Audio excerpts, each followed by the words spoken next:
Olá, meus queridos alunos da CEUNSP, do quinto semestre da CEUNSP, aula de Direito Processual Civil 3. E essa aula aqui é do dia 9 de abril de 2020. Né? Eu estou gravando na parte da tarde do dia 9 e vou postar no dia 9, que seria exatamente a aula que nós teríamos presencial. Tá? De novo, deixo aqui para vocês o meu e-mail para esclarecimentos das dúvidas que vocês têm me mandado. Eu tenho recebido muitos e-mails, então eu vou pedindo desculpa para vocês caso eu demore um pouco para responder. Mas eu tenho conseguido responder todos, tá? Muito obrigado pelas perguntas e estou fazendo de tudo para poder respondê-las. Beleza? Vamos então já iniciar os nossos trabalhos, lembrando que a gente já superou, né, a nossa matéria sobre provas, exaurimos a matéria e a gente, desde a semana passada, está falando sobre sentença, tá? Vamos aqui para a próxima tela. Bom, na semana passada a gente falou sobre uma pequena teoria geral da sentença e nós abordamos a sentença terminativa, né? Sentença terminativa, que é justamente aquela que põe fim ao processo, mas por circunstâncias alheias à vontade principalmente do autor e previstas no Código de Processo, o processo ele se encerra, mas sem a resolução do mérito. O processo se encerra, se extingue, mas sem a resolução do mérito, são as chamadas sentenças terminativas, né? Que põem fim ao processo sem resolução do mérito. Hoje a gente vai falar sobre a sentença mesmo, né? Sentença em sentido estrito. É aquela sentença que se chama sentença definitiva, ou também é conhecida como sentença de mérito, decisão de mérito, ou sentença em sentido estrito, que são as várias denominações sobre essa mesma sentença, sentença definitiva ou sentença de mérito. Tá? Bom, por que se chama sentença definitiva ou sentença de mérito? Justamente por quê? Porque ela decide o mérito da causa no todo ou em parte, né? Apresentando à parte justamente a prestação jurisdicional que ela postulou, de tal modo que extingue o seu direito de ação quanto a essa pretensão. Então, imagine que, nesse caso, não havendo recursos propostos, no prazo legal, especificamente, ou uma vez esgotados esses recursos, dá-se o que a gente chama de coisa julgada formal ou julgada material, a gente já vai chegar nisso. Então, assim, a primeira ideia é de que, na semana passada, a gente conversou o seguinte: se por um acaso vamos pegar ação indenizatória, uma ação de indenizatória por qualquer motivo aqui, aí o autor entra com uma pretensão indenizatória, ele quer se ressarcir por danos materiais ou morais cometidos pelo réu. Maravilha.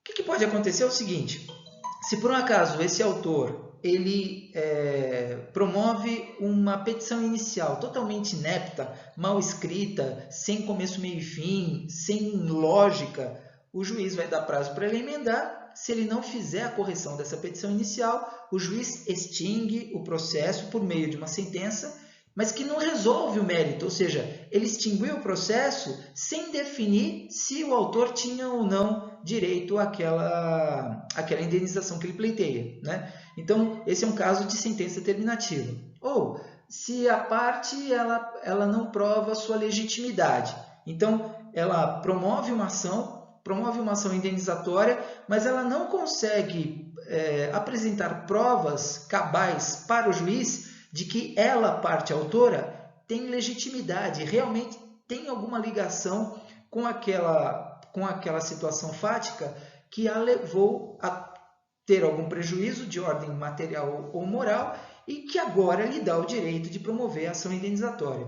Se o autor não conseguir provar que ela é parte legítima, o que vai fazer o juiz? O juiz vai extinguir o processo sem resolução do mérito. Por quê? Porque, uma vez que a parte é ilegítima, não há o que se falar em dar prosseguimento ao processo.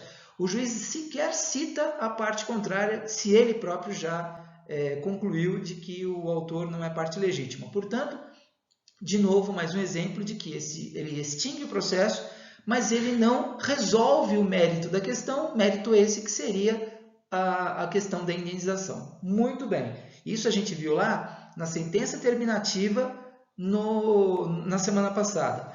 Hoje já não, ou seja, quando existe uma sentença definitiva, significa que a parte é legítima sim, existe legitimidade ativa, existe legitimidade passiva, portanto, legitimidade do réu. A petição inicial está em conformidade com o mínimo necessário para ela ser apta e não inepta, né? Então, reparem que quando ocorre isso, o que faz o juiz? O juiz pega e dá prosseguimento ao processo. Por quê? Porque ele é perfeito. O processo, a questão procedimental, a questão instrumental, ou seja, o processo como instrumento de jurisdição, ele está perfeito. Agora o juiz vai direcionar a sua atenção para saber se a pretensão do autor ela é procedente ou é improcedente, ou se eventualmente ela é procedente em parte, né? Porque às vezes ele pode ter direito à indenização, mas pode ser que ele não tenha direito àquele quantum indenizatório, aquele valor que ele pleiteia, né? Então isso vai ser resolvido depois com o passar do processo. Ao final do processo, ouvidas todas as testemunhas, colecionadas todas as provas, enfim, quando o juiz já tiver condições de sentenciar, porque ele está convencido se o autor tem ou não direito ao que ele pleiteia, aí o juiz vai dar a sentença. Essa sentença a gente vai chamar de sentença definitiva ou sentença de mérito. Por quê? Porque ela não só extingue o processo, portanto, ela faz coisa julgada formal, né? Como também ela impede, uma vez julgado e uma vez depois todos os recursos já eventualmente tendo sido propostos, interpostos, uma vez que não há mais recursos sobre essa mesma causa e a sentença ela transita em julgado, também ocorre a coisa julgada material. Ou seja, o que significa isso? O autor pleiteou, o réu foi pleiteado, transcorreu-se toda a dilação probatória, o juiz deu a sentença, prolatou a sentença, essa sentença ela vai ser recorrida ou não. Se ela sofrer recursos, ela poderá sofrer uma quantidade X de recursos, embargos declaratórios, apelação, depois da apelação, eventualmente outro recurso, outro embargo, ou então já o recurso especial e também o recurso extraordinário. Isso é uma coisa que a gente vai ver ainda esse semestre, quando a gente tratar de recurso. Então, são vários os recursos que poderão caber dessa sentença.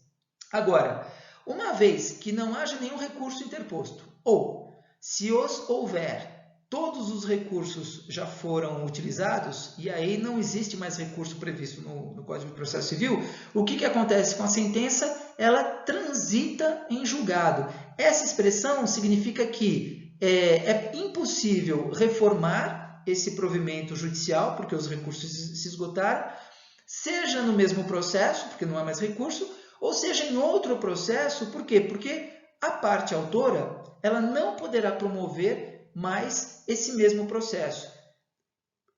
E o que significa o mesmo processo? Ela não pode mais promover uma nova ação com as mesmas partes, mesma causa de pedir, mesmo pedido e mesmo objeto. Então, como ela não pode mais promover uma outra ação, porque essa ação já foi julgada, inclusive considerando o seu mérito, incluindo o seu mérito, o que nós temos é que aquela sentença, já que não pode mais ser recorrida, ela fez coisa julgada formal, porque aquele pronunciamento judicial se tornou irrecorrível, e também faz coisa julgada material, porque o assunto de mérito foi efetivamente decidido. E aí acabou coisa julgada material, nenhum outro juiz de nenhuma outra instância, ou comarca, ou o que quer que seja, poderá rever essa situação. Há o que a gente chama de coisa julgada, que está aí no título o mais alto aí da nossa tela. Coisa julgada, tá bom? Então é isso. A sentença definitiva, ela faz coisa julgada formal, que é o pronunciamento, faz coisa julgada formal porque o pronunciamento judicial se torna irrecorrível. E também faz coisa julgada material porque se torna impossível a reforma do provimento judicial, seja no mesmo processo, seja em outro, porque não se pode mais submeter essa mesma demanda em novo processo para que o judiciário julgue. A questão de mérito está resolvida. Tá bom? Muito bem, vamos lá para a próxima tela. Muito bem, ainda em relação à resolução do mérito. Tudo bem, professor? Então eu já entendi. Se a sentença só põe fim ao processo, mas por questões trazidas pelo Código de Processo Civil, ela não resolveu o mérito, essa é uma sentença terminativa.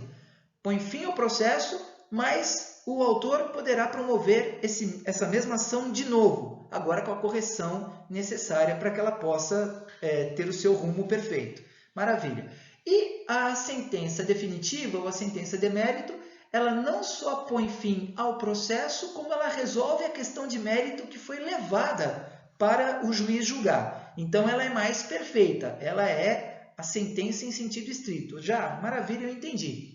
Agora, o que eu não entendi, professor, é o seguinte: quando que existe resolução do mérito? Quais são as situações em que o juiz julga o mérito, em que o juiz resolve, soluciona o mérito da questão? Bom, essa resposta ela pode ser dada por meio da análise do artigo 487 do próprio Código de Processo Civil.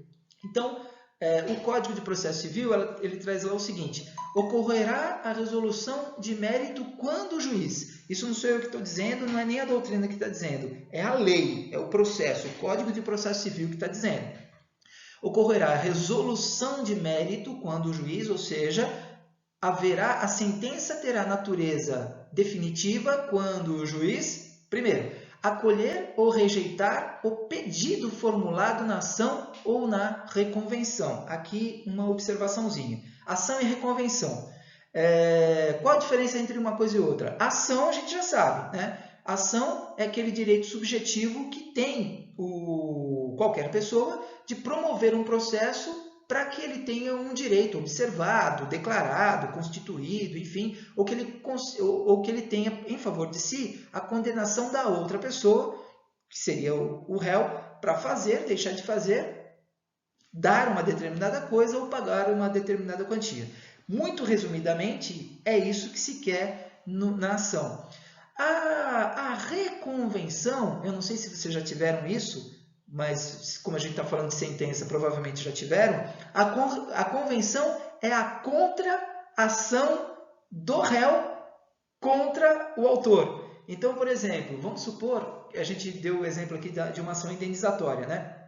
Então, aconteceu um acidente qualquer lá, etc., que teve danos graves, né, materiais, danos graves físicos, eventualmente tal. Aí o que faz o autor? O autor promove uma ação indenizatória contra o réu, dizendo que é ele que foi o culpado, que foi ele o culpado pelo acidente sofrido por aquela situação que levou ao pedido de indenização. Muito bem. O réu, em sua contestação, ele se defende de toda aquela alegação de fato, dos fatos trazidas na inicial, e aí ele pode reconvir, ou seja, ele pode, na própria contestação que ele apresentou, ele pode fazer um pedido contraposto ao autor, dizendo o seguinte: não, além de eu não ter culpa nenhuma nisso, eu que sou a vítima, pois é ele quem me deve, ou é ele quem deve ser julgado em razão desse acidente. É ele quem me deve indenização por danos materiais e morais. Ou seja, o juiz no mesmo processo, ele julga não só a ação do autor contra o réu, mas também uma ação do réu contra o autor, e essa ação do réu contra o autor a gente chama de reconvenção. Aliás, essa possibilidade de reconvenção na contestação é uma novidade trazida pelo CPC de 2015, porque antes, no Código de Processo Civil de 73, que era anterior ao de 2015, a reconvenção tinha que ser feita em autos próprios, com uma petição inicial, era todo um procedimento próprio. Mas hoje, em razão de atendimento ao princípio da economia processual e da celeridade processual, a lei previu uma forma de o réu reconvir na própria contestação, o que na realidade é muito bom. Foi uma grande ideia do legislador, porque facilitou muito a vida a nossa vida de advogados, que é que na realidade acaba fazendo a contestação e redigindo a contestação. Então facilitou em muito a nossa vida, tá? Então veja, vai existir a resolução de mérito quando o juiz acolher ou rejeitar o pedido formulado tanto na ação quanto na reconvenção. Essa é o acolhimento clássico, né? Essa aqui é a situação clássica. Há uma ação indenizatória? Sim. Se o juiz decidir sobre se a parte que está pedindo a indenização tem direito ou não, ele está resolvendo o mérito, né? Se a ação é de investigação de paternidade, se houver uma ação de investigação de paternidade, se o juiz na sentença declarar se o autor é ou não filho do réu, então ele está resolvendo a questão de mérito, né? Numa ação de reintegração de posse, por exemplo, se o juiz decidir que realmente o autor tem direito a ser reintegrado naquela posse que lhe foi tolhida, então eu estou fazendo uma decisão, o juiz está dando uma decisão ou prolatando uma decisão de mérito, porque chegou na questão que está sendo requerida pelo autor, que nesse caso, o último que nós falamos, é a reintegração de posse. E aí, milhões de possibilidades, né? Não sei se milhões, mas milhares de possibilidades, né?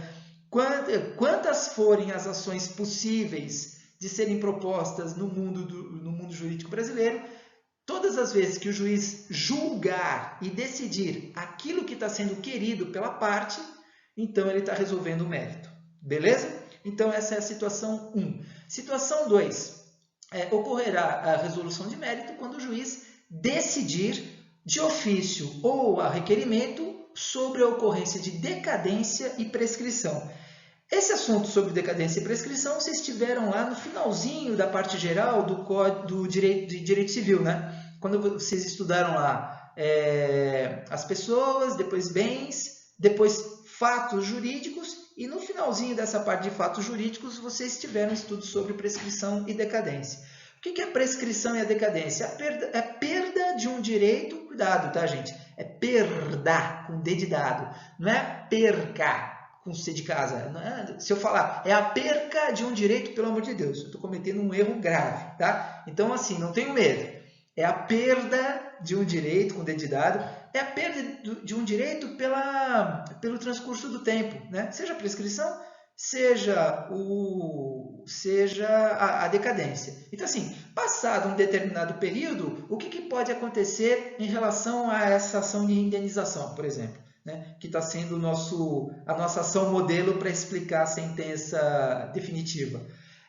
O juiz vai se pronunciar quanto à perda do direito de pleitear a ação indenizatória. Por quê? Porque considerando a data que foi comunicada pelo autor da ocorrência, seja lá qual for, passou-se o prazo, sei lá, 2 anos, 4 anos, 5 anos, não importa, aí vai depender de se verificar qual que é a previsão legal para a prescrição.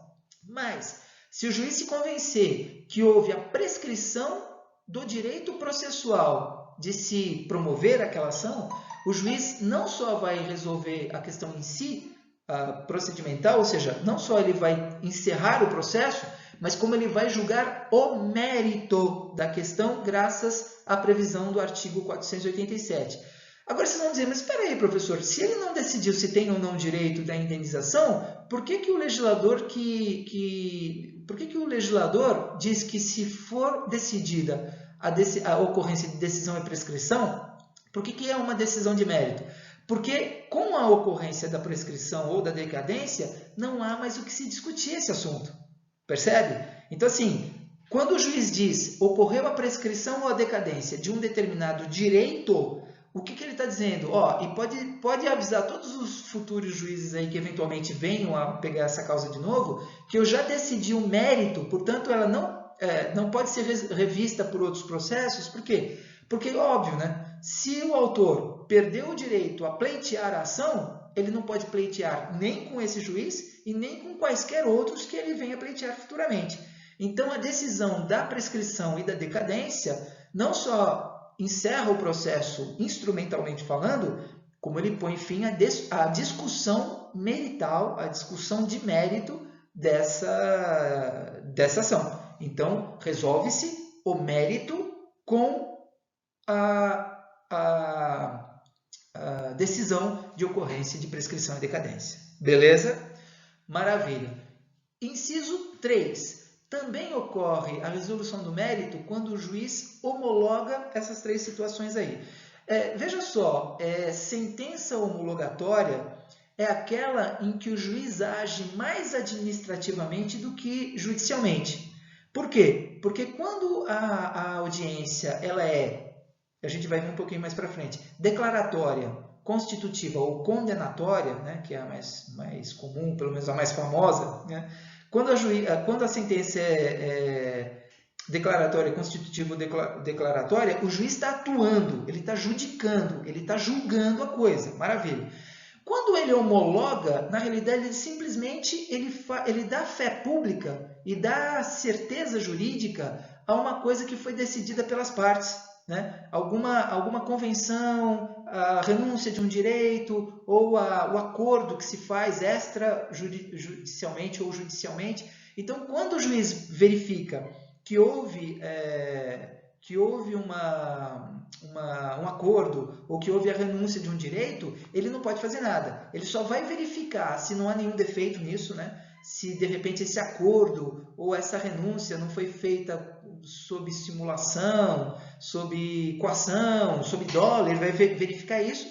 E uma vez que ele não encontre nenhum problema, ele simplesmente homologa. Então aí ele age mais como um tabelião do que propriamente como um juiz, né? Porque ele não está julgando nada. Ele só simplesmente está dando certeza jurídica, confiabilidade jurídica àquele acordo que foi feito entre as partes, né? Isso para dar um exemplo. Mas quando se fala em homologação, e aí veja, ele resolve o mérito. Não se pode mais reposicionar essa discussão em outro juízo futuramente. Está resolvido, tá? Quais são as 3 situações em que o juiz homologa, portanto, por sentença de mérito, uma ação? Letra A, ocorre a resolução de mérito quando o juiz homologa o reconhecimento da procedência do pedido formulado na ação ou na reconvenção. O que significa isso? Significa que existem situações em que o autor promove uma ação, por exemplo, essa indenizatória. Vamos ficar na indenizatória para não ficar saindo muito fora do assunto. O que pode o réu fazer? O réu pode apresentar contestação afastando toda a pretensão do autor. Pronto. Mas ele pode reconhecer que o autor tem razão. Então ele diz, excelência, eu reconheço a procedência do pedido formulado na ação. Realmente, ele tem direito à indenização? Sim, reconheço. É confissão, né? Basicamente uma confissão. Eu reconheço. Ele pode reconhecer, inclusive, quanto ao valor, ou ele pode fazer um reconhecimento parcial, né? Vamos simplificar a nossa situação. Bom, se ele reconhecer parcialmente, o que vai acontecer? O juiz entende a confissão quanto à indenização, que é devida, mas ele vai promover, o processo vai continuar em relação ao quanto indenizatório, né? Quanto ao valor da indenização, que isso não está resolvido. Isso continua em pauta para ser resolvido. Agora, pode ser que o réu ele não só reconheça o direito do autor quanto ao fato indenizatório, quanto ele reconheça o valor também. Não, tudo bem, eu reconheço. Se acontecer isso, o juiz homologa esse reconhecimento do réu em relação à pretensão do autor. E vice-versa, porque se de repente o autor propõe ação, o réu reconvém, e na reconvenção ele apresenta uma prova cabal de que realmente o autor não tem nenhum direito e que, ao contrário, quem tem direito é o réu, o juiz pode o autor pode reconhecer o direito do réu e o juiz homologa esse reconhecimento. Também é importante frisar o seguinte, que esse reconhecimento não é comum. Não é comum. Muito menos da reconvenção. Tá? Não é comum, mas em tese pode acontecer, e como ele pode acontecer, acontece de vez em quando, então isso se chama homologação. Se o juiz homologar o reconhecimento da procedência do pedido da ação quanto da reconvenção, esse reconhecimento homologatório ele se dá por meio da sentença de mérito. Tá? Não se pode mais colocar essa questão de mérito para outro juiz analisar. Acabou aqui, acabou. Coisa julgada material. Tá? Letra B. Quando o juiz, também ocorre a resolução do mérito quando o juiz homologa a transação. Transação nada mais é do que acordo. Né? Então, pode ser que as partes estejam numa briga fenomenal, né? Seja numa ação de indenização, ação de despejo por falta de pagamento, ações de obrigação de fazer, de dar, enfim. Mas, de repente, as partes se compõem. Se compõem no sentido de, bom, vamos resolver isso, vamos resolver. Faz o seguinte, você me dá a coisa, ou você me dá a coisa do jeito que está e eu te pago com o valor diminuído e tal. Bom, se eles transacionarem, se eles chegarem a um denominador comum e fizerem um acordo, esse acordo tanto pode ser extrajudicial, mas levado ao juiz, né, para ele homologar. Ou pode ser feito dentro, às vezes até da própria audiência de instrução e julgamento, isso pode ser feito, porque a todo momento o juiz dá essa oportunidade para as partes se comporem. O que vai acontecer?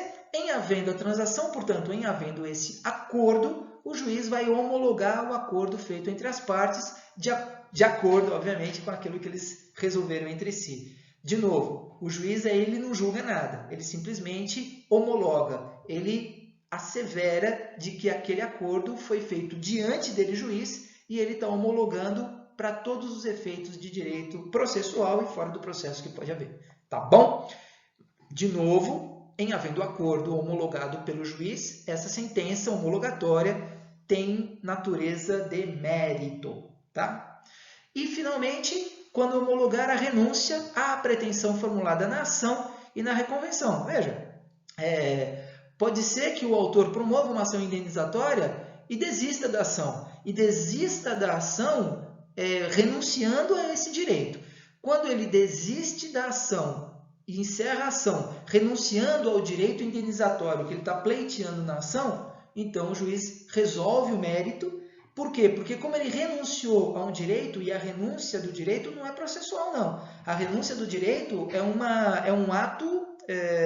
um direito subjetivo do cara que tem um direito, mas renuncia a ele. Quando ele renuncia, isso significa que ele não pode mais voltar num outro juízo, num outro momento, numa outra vara, pleiteando aquele mesmo direito que outrora ele tenha renunciado. Então, renunciou, filho, acabou. Tem certeza que quer renunciar? Se quiser renunciar, é um ato unilateral. Se você renunciar e homologar a sua renúncia, não só acabou o seu direito ao processo, esse direito instrumental, que a gente vai encerrar o processo, como você não tem mais direito a pleitear essa mesma situação, esse mesmo direito indenizatório, que é o que a gente está falando como exemplo, em qualquer outro processo. Se ele disser renuncio, fechou, acabou, o juiz dá uma sentença de mérito quanto à homologação dessa renúncia. Beleza? Tá bom?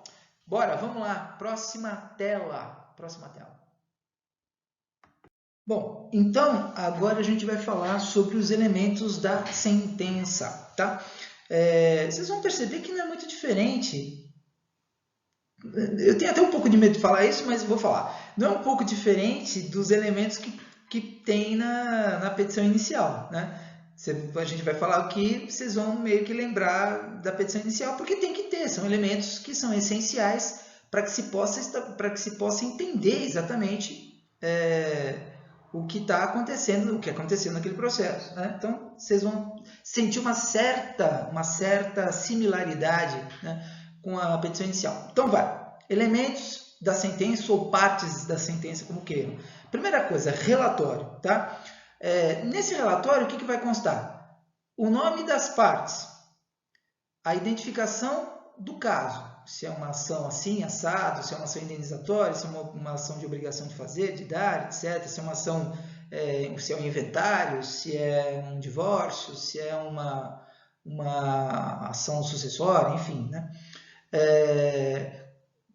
Também vai constar a suma do pedido, um resumo daquilo que foi pedido e um resumo daquilo que consta da contestação, né? O registro de principais ocorrências havidas no andamento do processo, né?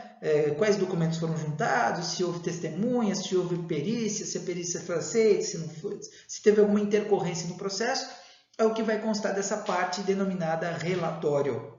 Aí a segunda parte é os fundamentos, né? São os fundamentos, em que o juiz analisa as questões de fato e de direito. Nesse momento, o que ele vai dizer? Bom, os fatos são esses, e o autor diz que esses fatos, deixa eu colocar minha mão aqui mais próximo, que esses fatos, eles atendem ou eles encontram consonância com os ditames da lei, da Constituição Federal, da jurisprudência, da doutrina, e aí dos usos e costumes, se for o caso. Então ele vai fazendo essa primeira ponte entre os fatos narrados na inicial e também os fatos narrados na contestação, né, ou contra-narrados, vamos dizer assim, e vai fazendo esse entrelaçamento entre os fatos e o direito. E quando se fala em direito, não é só a lei, né? É direito, usos e costumes, doutrina, jurisprudência, muito importante e tal. E, finalmente, o terceiro elemento, que é o elemento dispositivo, né? O que a gente chama de parte dispositiva da sentença. Nessa parte dispositiva, o que o juiz vai fazer? Ele vai resolver as questões principais, né, que as partes lhe submeterem, né, vai analisar se ele entende que houve, como se fala, se houve prejuízo de defesa, ou se a parte... se os documentos que foram juntados eles eram pertinentes. Ele vai dizer quais são os documentos, ou melhor, quais são as provas que ele se baseia efetivamente para julgar, quais as provas que eventualmente foram afastadas porque não traziam importância para o seu julgamento, enfim, né? Ele vai apresentar os atos normativos, ou seja, quais são as leis que ele se baseia para julgamento, né? Vai relacionar esses atos normativos com a causa e com a questão decidida, né? Ou com as questões decididas, porque muitas vezes é mais de uma, né? Imagina uma ação indenizatória, ele está julgando, só para dar um exemplo, na questão de direito material, da indenização material, lucros cessantes, danos emergentes, e mais questões vinculadas ao direito aos danos morais, né? Então, dano moral é material. Então, às vezes, 2 ou 3 pedidos eles vão se desdobrando em vários outros. Além das decisões relativas ao processo, né? Decisão de se existe verbas honorárias a serem pagas pela parte sucumbente, que são os honorários de sucumbência, qual que é o valor, o percentual desses honorários, se há multa, se não há multa, se há custas para ainda se recolher, para serem recolhidas, né? Tudo isso tem que ser decidido, né? E no final de tudo isso, o juiz vai decidir pela procedência, pela improcedência ou pela procedência em parte daquilo que foi pretendido pelo autor, né? Então, essa é a composição geral que existe na sentença. E outra, toda a sentença tem que apresentar esses 3 elementos. Não pode, porque senão ela poderá ser anulada por meio de uma ação rescisória, né? Então, é necessário sempre que haja o relatório, que haja os fundamentos e depois a parte dispositiva dessa sentença, para que ela realmente cumpra o seu objetivo, que é o quê? Que é resolver a ação dando a jurisdição ou concedendo a prestação jurisdicional pretendida pelo autor e também pretendida pelas partes, porque o réu também pretende que aquela situação seja resolvida, em que pese não seja ele quem tenha proposto a ação, mas ele também quer que aquela ação proposta contra ele também seja resolvida. Então, quando uma sentença apresenta de forma perfeita esses 3 elementos, relatório, fundamentos e dispositivo, então ela está apta a servir como paradigma da prestação jurisdicional, que depois, obviamente, pelo princípio da ampla defesa, poderá ser recorrida, a sentença poderá ser recorrida, mas isso faz parte do jogo democrático processual trazido pelo Código de Processo Civil. Normal isso, nenhum juiz se sente ofendido pela sua decisão estar sob recurso para ser reformada pelo Tribunal Superior. Quanto a isso, vocês não precisam se preocupar. Tá bom? Vamos lá, próxima tela. Bom, então agora a gente vai ver alguns comentários importantes sobre a publicação, a correção e a integração da sentença, né? Então vamos lá primeiro para falar sobre a publicação. Então, primeira coisa, a fase de publicação ela passa por 2 momentos diferentes. Primeiro é de promulgação da sentença e depois de publicação da sentença. Primeiro a sentença é promulgada e depois ela é publicada. Tá? Promulgar significa estabelecer, né? Se formalizar a sentença. Então, quando o juiz estabelece e aperfeiçoa a sentença e termina a sentença, ele pega e assina essa sentença, né? Ela já é um documento absolutamente válido, portanto está promulgada a sentença. Agora, proferida a sentença. Agora,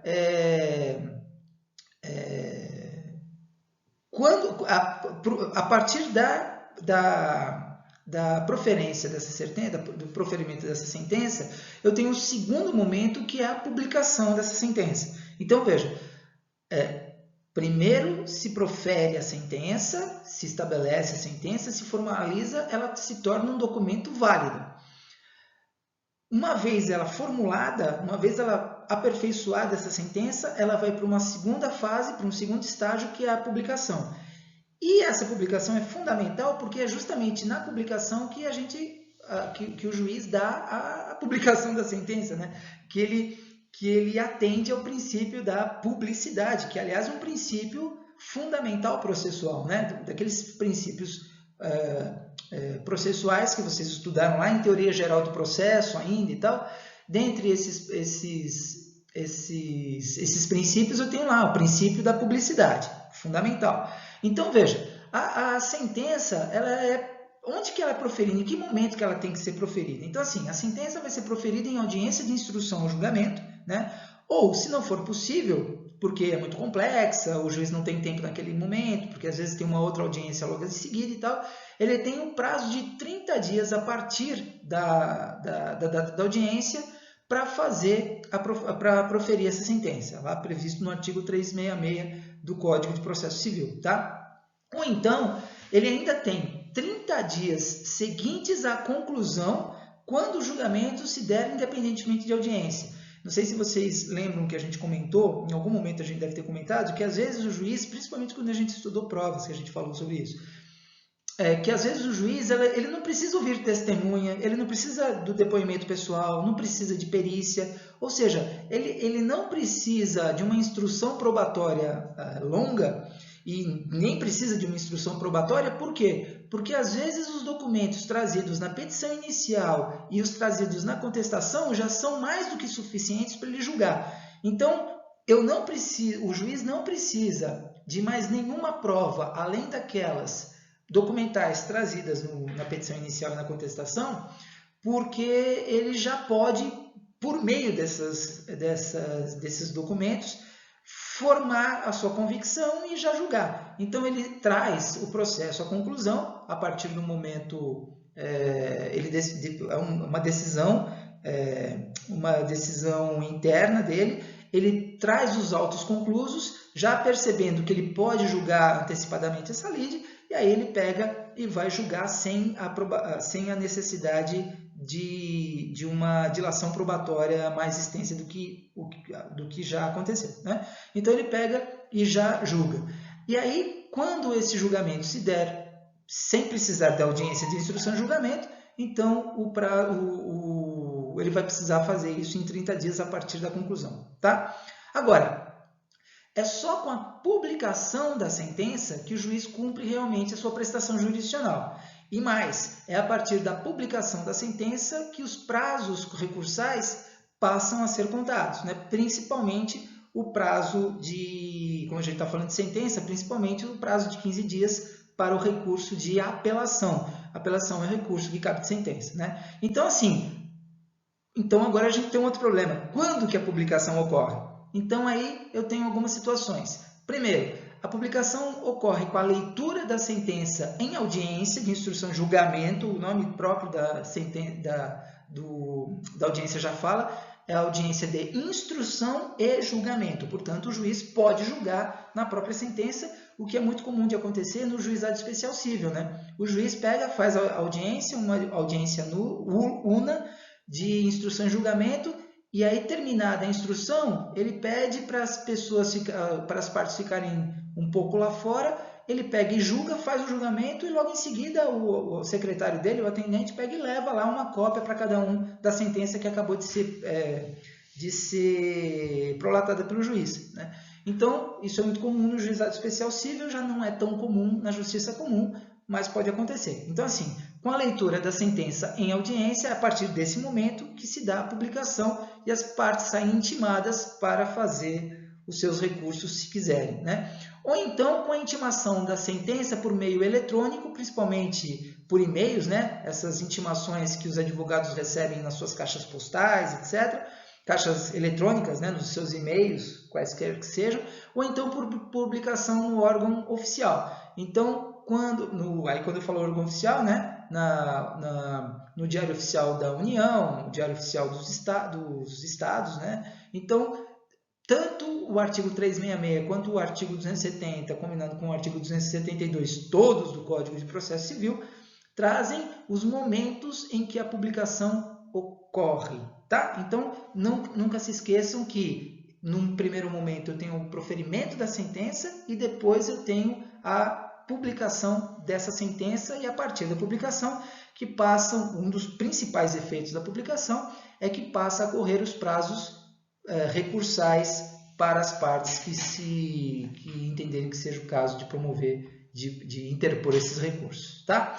Vamos lá, próxima tela.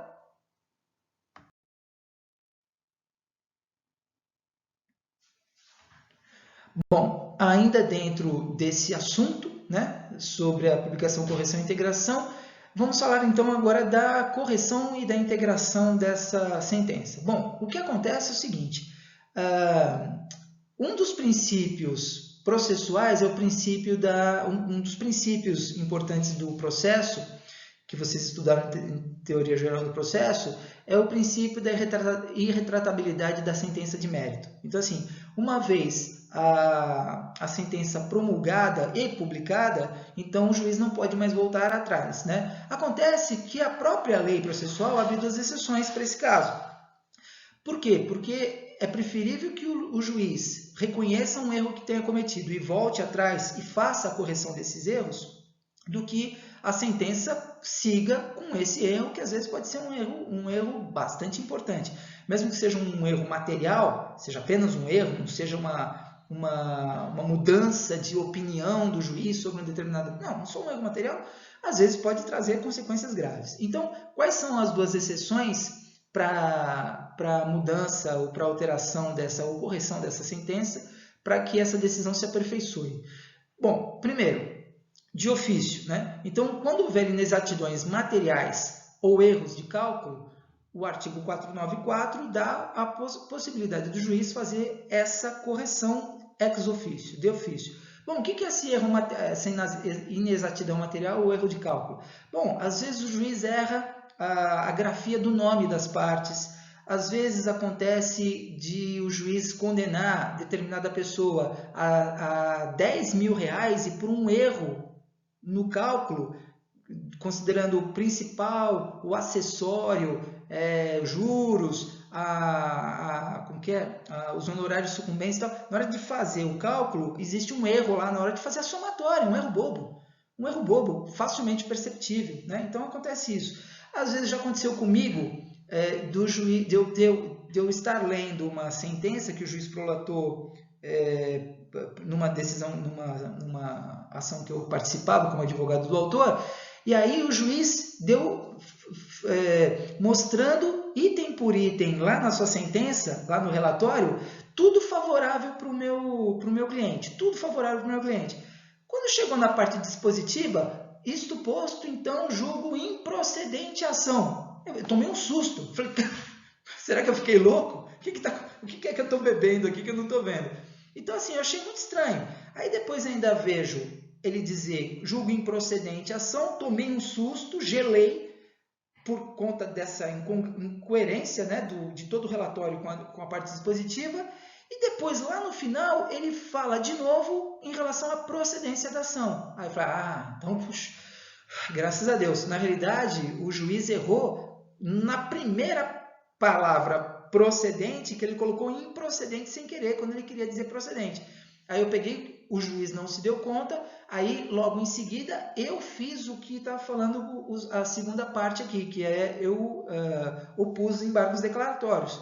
Então assim, eu propus embargos declaratórios para que o juiz corrigisse um erro material. Ele simplesmente colocou um I e um M de Maria no lugar que não tinha, né? Então eu expliquei, mostrei e tal, e o juiz imediatamente falou assim, não, tem razão, foi apenas um erro de digitação, tá? Então, ele pode fazer isso ex officio ou agora, né, como eu acabei de falar para vocês, ele poderá fazer a correção desde que ele reconheça que houve obscuridade ou contradição ou alguma omissão sobre o qual ele deveria se pronunciar e ele não se pronunciou. Então, os embargos declaratórios, conforme previsto lá no artigo 1022 do Código de Processo Civil, é justamente isso. É o recurso o recurso indicado para esclarecer obscuridade, eliminar contradição, suprir omissão de ponto ou questão sobre o qual devia se pronunciar o juiz e não se pronunciou, de ofício ou a requerimento, corrigir erro material. Então é esse o objetivo. É a oportunidade que tanto o autor quanto o réu tem de, uma vez prolatada a sentença e depois publicada, de ele tentar fazer as correções que às vezes o juiz não deu conta, às vezes o próprio cartorário lá na hora de fazer a digitação não se deu conta, e o autor ou o réu, ou os dois eventualmente, se dão conta, né? Então pode acontecer exatamente isso. Então o erro de grafia, erro no número do CPF, né? Às vezes acontece de, numa ação indenizatória, a gente pedir a condenação em danos materiais e morais. O juiz concede os danos materiais, mas esquece de se pronunciar sobre os danos morais. Ele até ele tem lá escrito nos apontamentos dele direitinho sobre os danos materiais, dos danos morais. Mas na hora de passar isso para a sentença, ele simplesmente não passa. E aí eu tenho uma omissão, porque foi requerido na petição inicial, todo o processo tramitou em torno também da possibilidade da condenação ou não dos danos morais, e chega na sentença, o juiz nem se pronuncia. Obviamente que é um erro, que a gente chama um erro material, em razão de uma omissão sobre um ponto importante que ele deveria se manifestar, e ele não se manifestou por uma questão de que ele é ser humano, ele também erra, né? Às vezes o juiz não sabe que erra, mas a gente sabe, né? Então pode acontecer, tá bom? Então, quanto à publicação, correção e integração... e uma coisa importante que é o seguinte, e a integração da sentença, professor? O senhor falou da publicação, da correção, do pronunciamento, mas não falou da integração. Na realidade, a integração está nesse finalzinho aqui, ó, que fala assim, mas a lei abre 2 exceções para que a decisão se aperfeiçoe por meio das correções que passam a integrá-la. Justamente isso. Então, quando o juiz pega e publica a sentença, ela pode ter erros, omissões, contradições, tudo bem, pode ter. Quando o juiz percebe isso, ele pega e corrige. Se ele não percebeu, as partes apontam esses problemas para o juiz, e aí ele pega e faz a correção da sentença, e essas correções passam a integrar a sentença, por isso que a gente chama de integração da sentença. E mais uma coisa, se o juiz reconhecer que realmente houve erro, omissão, contradição, o que acontece? A partir dessa integração, a partir dessa correção e, portanto, dessa integração, de novo volta a correr integralmente o prazo para recurso. Então, o juiz devolve para as partes a contagem integral do prazo para recurso de apelação. Tá bom? Vamos lá, próxima tela. Bom, aqui a gente vai falar agora sobre algumas situações na sentença que sempre devem ser observadas. Por quê? Porque se ocorrerem e elas não forem corrigidas, a sentença pode ser anulada, né? Então, são erros graves da sentença que não se quer de forma alguma, né? Nem o juiz quer, nenhuma das partes quer, né? Então, é o que a gente chama de sentença extra petita, ultra petita ou citra petita. Extra petita, fora do pedido. Ultra petita, além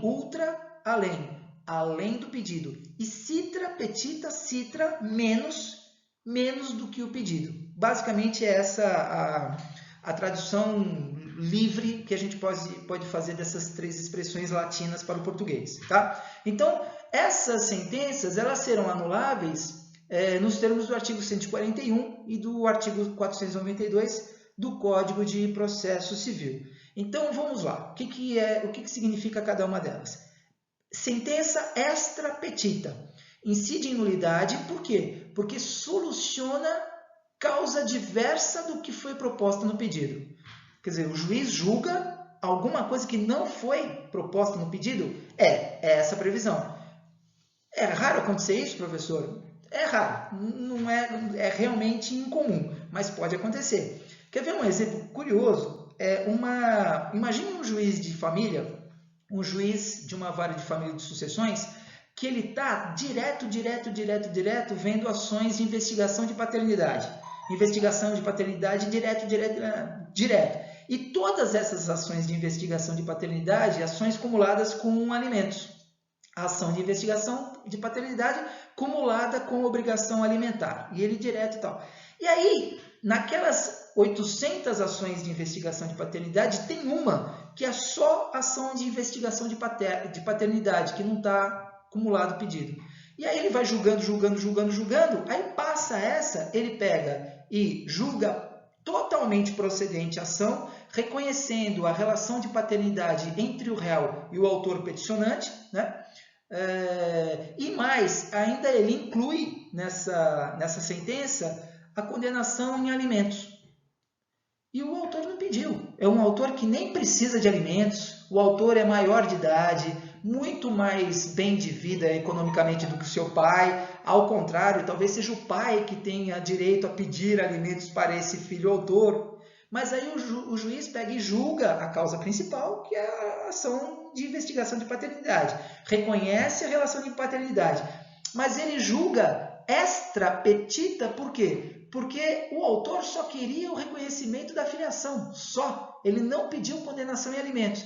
No entanto, o juiz, inadvertidamente, naqueles recorte e cola, que é muito comum, você sabe muito bem do que eu estou falando, naqueles recorte e cola, de repente, lá o secretário dele, o assistente, foi lá e recortou a parte condenatória de alimentos de uma outra ação e sem querer colocou naquela. De forma inadvertida, o juiz, a partir do momento que ele se pronuncia e que ele assina essa petição, essa sentença, então ele está julgando extra petita. Obviamente que é uma ação que pode ser anulada se não for corrigida em tempo. Tá bom? Então, é um exemplo aqui. Ação ou uma sentença ultra petita. Já é uma outra situação, ultra petita. O juiz julga o pedido formulado, mas extrapola esse pedido, dando ao autor mais do que ele pleiteou. Então, é o famoso caso do cara que entra com uma ação indenizatória pedindo a condenação no réu em R$100.000. R$100.000, muito bem. Aí o juiz pega, julga, totalmente procedente a ação e ainda mais, não só julga em R$100.000, como julga no principal em R$120.000. Peraí, calma, juiz. Aí, claro, né, o advogado da parte contrária vai dizer o seguinte: desculpa, mas se o próprio autor colocou no valor da causa dele R$100.000, por que Vossas Excelências está condenando o meu autor quanto ao principal em R$120.000? Eu acho que é um erro material. O senhor colocou um doisinho lá no lugar que deveria ser 0. No entanto, se por um acaso o senhor, Vossa Excelência, confirmar que é realmente 120 mil reais, lamento muito, o senhor está se pronunciando numa sentença ultra petita, ou seja, dando mais para o autor, né, concedendo mais direitos do que ele próprio pleiteou, e obviamente que essa sentença vai ser anulada se assim nós quisermos e nós queremos, né? Isso como se o autor estivesse dizendo. Então, condenando a mais do que isso, concedendo ao autor mais do que ele pediu, obviamente eu tenho uma sentença ultra petita. E, finalmente, a citação, a sentença citra petita. Ocorre quando há questão debatida no processo, mas não solucionada pelo magistrado. Um exemplo da citação da sentença citra petita, é aquela que concede menos do que o pedido, é justamente dois exemplos que eu acho que até falei por aqui. Então, por exemplo, na ação indenizatória, o autor requer a condenação em dano material e dano moral. O que acontece? O juiz ele pega e julga apenas o dano material e não julga o dano moral. Ou seja, é uma omissão que faz com que a sentença seja citra petita, porque se requereu 2 direitos, o juiz só concedeu um e não concedeu o outro, e agora a gente vai verificar se o juiz vai corrigir essa sentença ou se a gente vai pedir a anulação dessa sentença, se por acaso for até o fim, enfim, se a gente vai pedir a anulação dessa sentença, porque ela é citra petita. Esse é um caso, né? Um outro caso vou inverter um pouquinho aquela situação da ação de investigação de paternidade acumulada com alimentos. Então, se o autor requer ação de investigação de paternidade e se a ação de paternidade for considerada procedente, mas a condenação do réu em alimentos e o juiz só se pronuncia em relação à investigação de paternidade e nada fala sobre a ação de alimentos, então ele está julgando citra petita, ou seja, ele está se pronunciando e concedendo um direito menor do que aquele pleiteado pelo autor, tá? Então, o autor pede 2 coisas, 2 direitos, e o juiz só concede um. Beleza? Citra petita. Aqui cabe uma observação. Vocês poderão dizer, mas professor, então praticamente toda a sentença é citra petita. Por quê? Porque, veja, 80% das vezes que alguém entra com uma ação indenizatória num determinado valor, na maioria das vezes o juiz julga menor. Fala assim, tudo bem, você tem direito à indenização, só que você não tem direito à indenização de 100 mil reais, não. Você tem direito à indenização de 50 mil reais e está muito bem para você, está muito bom. E ainda você tem que ficar contente. Isso é julgar citra petita? Não, não é. Não é. Porque é o seguinte, o autor requereu, pleiteou a indenização. O juiz analisou, verificou se é o caso de conceder ou não. Então, assim, se o autor pleiteia e o juiz julga de forma fundamentada de que ele não tem direito a isso daí, é um julgamento absolutamente normal. Absolutamente normal. O juiz só vai dizer o seguinte, na minha concepção de juiz, de magistrado, eu entendo que o autor não tem direito à indenização. Ou ele tem direito à indenização, só que num valor bem menor do que ele está pleiteando. O quantum indenizatório é bem menor do que ele está pleiteando. Então, o que eu tenho é uma sentença perfeita, nada de citra petita. Por quê? Porque o juiz analisou o mérito, analisou o pedido e o valor do pedido, ouviu as partes, ele fez tudo certinho, mas ele chegou à conclusão de que o autor poderia ou não ter direito ao que ele está pleiteando, e é por isso que a sentença dele vai ser prolatada como procedente ou improcedente, né? Ou então procedente e em parte, quando o juiz ele reconhece o direito à indenização, mas não naquele montante pedido pelo autor, um montante bem menor. Então aí não há que se dizer de sentença citra petita. A sentença é perfeita porque analisou tudo aquilo que foi requerido, analisou toda a contestação e o juiz adequou aquele pedido àquilo que ele, juiz, entendeu mais justo, né? É diferente da citra petita, quando ele existe todo um debate sobre um determinado assunto e o juiz nem se pronuncia. Aí sim é citra petita. Tá bom? Muito bem, espero que vocês tenham entendido. Vamos para a última página do dia de hoje. Tá. Então, imagina... Bom, para finalizar esse assunto sobre classificação das sentenças, nós vamos ver os tipos de sentenças que existem, né? Então, eu tenho lá sentenças declaratórias, eu tenho sentenças constitutivas e as clássicas sentenças condenatórias, né? Essas aí todo mundo conhece, né? Mas, bom, como a gente é técnico, né? Como a gente é profissional nesse ramo, a gente não pode deixar de conhecer as outras. Vamos lá. Sentença declaratória. Bora lá. O que está escrito aí?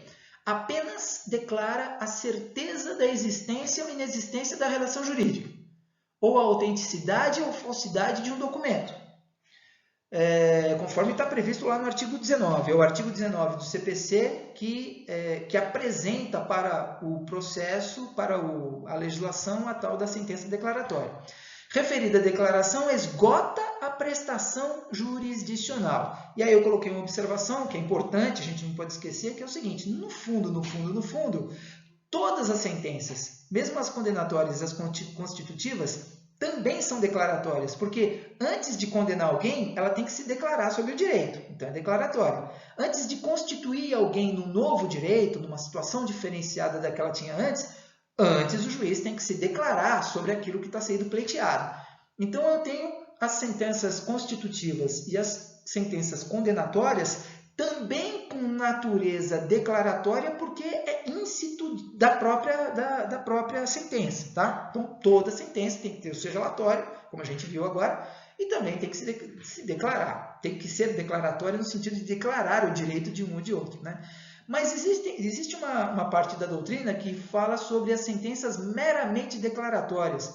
Eu não gosto muito dessa expressão porque parece que elas são de segunda categoria, e nada disso. Elas não são de segunda categoria, não. É que elas não combinam nenhum direito novo e nem combinam condenação a ninguém, mas declaram um direito que existe. Então, quer ver um exemplo?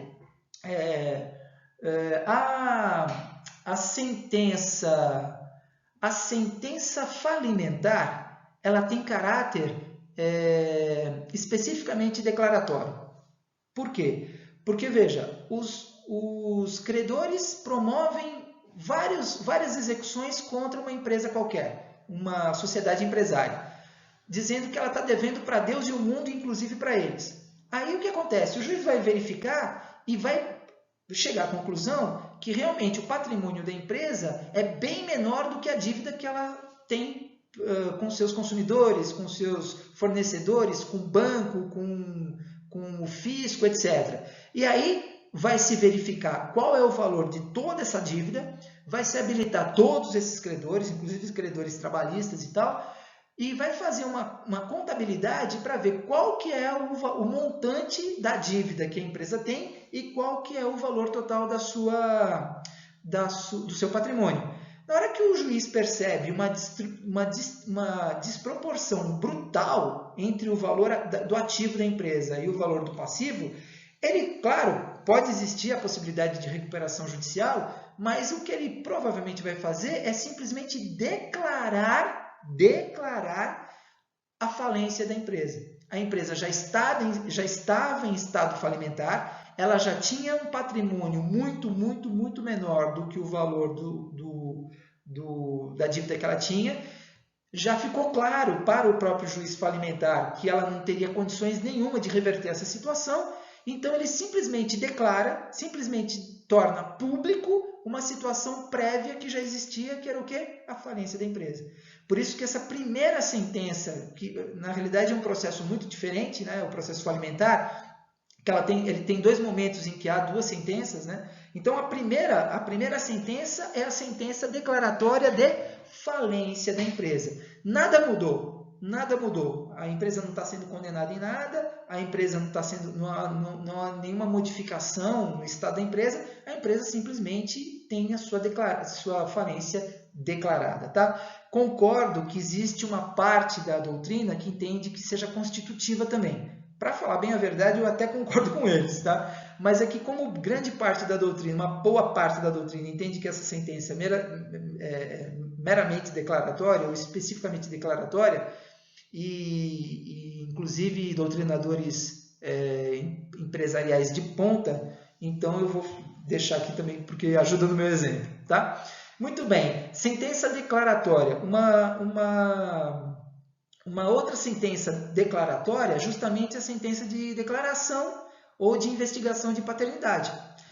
Por quê? Porque assim, quando uma determinada pessoa promove uma ação contra o seu suposto pai, porque esse autor acha que ele pode ser o seu pai, na realidade é o seguinte, de fato, ele já é pai ou já não é pai. Eu só preciso do quê? De uma prova que traga a verdade a público, né? Porque se aquele cara é meu pai, ele já é meu pai. Se ele não é meu pai, já é meu pai. A questão é que a gente não sabe se ele é ou se ele não é. Por isso, a sentença declaratória, ela simplesmente traz à tona, traz à luz, né? Traz ao conhecimento público uma situação que já existe, de paternidade ou de não paternidade. Mas eu preciso investigar para saber qual que é o resultado. E aí, essa sentença, ela é declaratória, porque ela não muda nada. Ela simplesmente traz à tona, traz uma relação pré-existente, que agora se tornou pública, tá bom? Muito bem. A gente já falou, então, que todas as outras sentenças são também declaratórias. Sentença constitutiva é aquela que, além de declarar um direito, cria, modifica ou extingue um estado ou relação jurídica. Aí eu tenho um monte de exemplo aí. Por exemplo, ação de divórcio, né?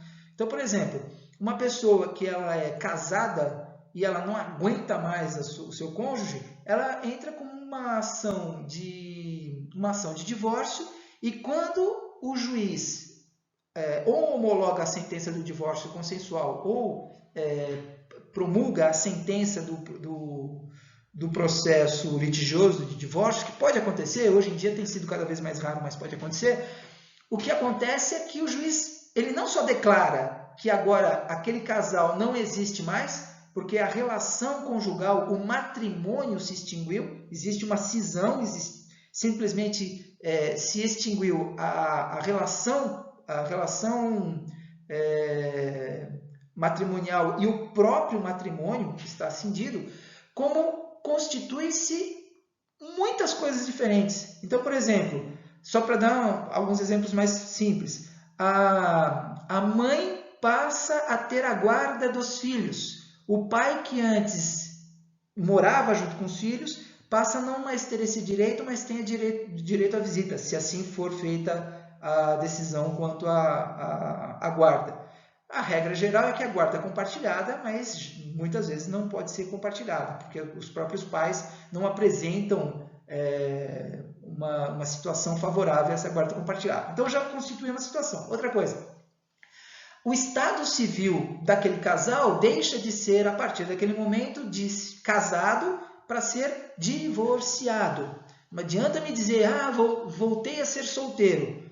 Não, filho, uma vez Flamengo, Flamengo até morrer. Ou seja, se você deixa de ser solteiro e casar por conta de que deixou de ser solteiro, nunca mais você volta a ser solteiro. Você pode ser divorciado, você pode ser viúvo, você pode ser separado judicialmente e tal. A única possibilidade que você tem de voltar a ser solteiro é se você entrar com uma ação de anulação de casamento. Aí tem um prazo prescricional curto, etc.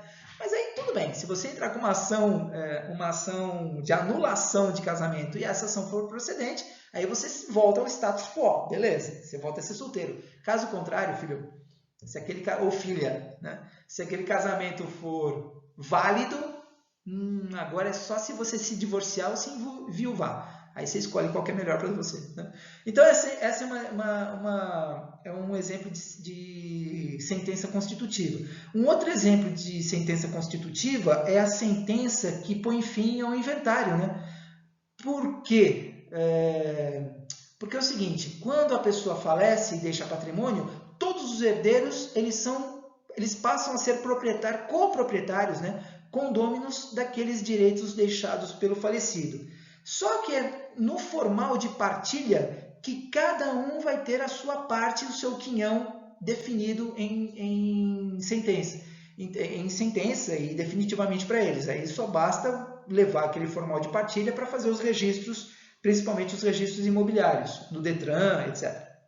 Agora, o que acontece é que eles só passam a ser proprietários efetivamente daqueles bens deixados pelo falecido a partir do momento em que no formal de partilha, que é a sentença que encerra o processo de inventário, fica estabelecido, e depois publicado, né, fica estabelecido qual o quinhão hereditário de cada um dos herdeiros. Então, assim, o juiz declara qual é o quinhão hereditário de cada um, e aí eu tenho uma constituição, uma sentença constitutiva, porque eles sabem exatamente donos do que eles serão, proprietários do que eles serão.